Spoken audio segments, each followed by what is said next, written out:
Alright everybody, it's Dr. Jeff here today. Today we're actually talking about inflammation.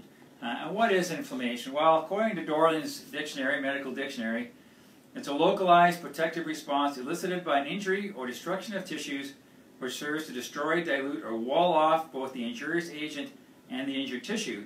It is characterized in the acute form by the classic signs of pain, heat, redness, swelling, and loss of function. So that's a big way of saying that inflammation is designed to actually protect your body. Sometimes it's good and sometimes it's bad.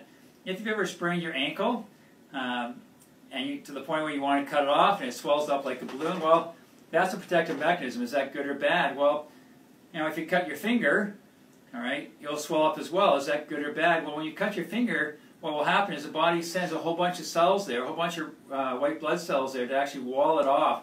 The idea is that you don't want that infectious agent from you cutting your hand to get into your body and infect your blood. All right, so it's a very protective mechanism. So it's very important that that occurs when you cut your finger.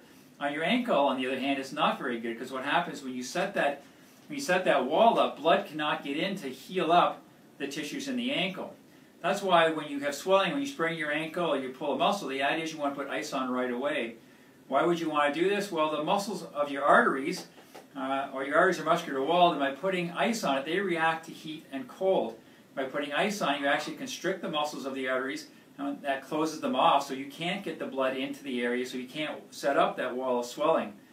Whereas if you put heat on it right away, what happens, that opens those arteries up and you get more and more swelling. So it's very important when you hurt yourself that you put ice on it right away, even for the next 2 or 3 days, to keep that wall of swelling from occurring. Because if we keep that from happening, you get better much faster. But with a cut finger, the idea is you don't want to put ice on that right away, because what will happen is you actually don't get that wall of swelling, and it can lead to more chances of infection. So swelling is good and swelling is bad. Anything that ends with an itis, such as a tendinitis or ulcerative colitis or tonsillitis, anything like that has to do with swelling. So when you do have swelling, you are going to want to somehow put ice or put cold on it. That's why when you've had tonsillitis, it feels so good to eat ice cream or to drink something cold, because that actually helps reduce the swelling of the throat.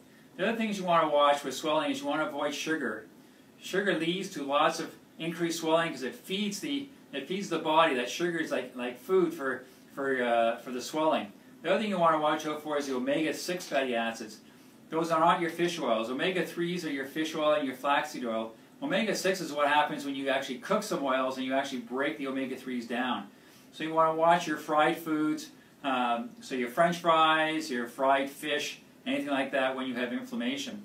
But inflammation can be good and it can be bad. So you just have to know when you hurt yourself or what's going on, whether or not it's good to put ice or heat on it. If you have any questions about this, send me an email at jgoldsworthy at goldsworthywellness.com or give me a call or drop in the office. I'm Dr. Jeff. Thanks for listening.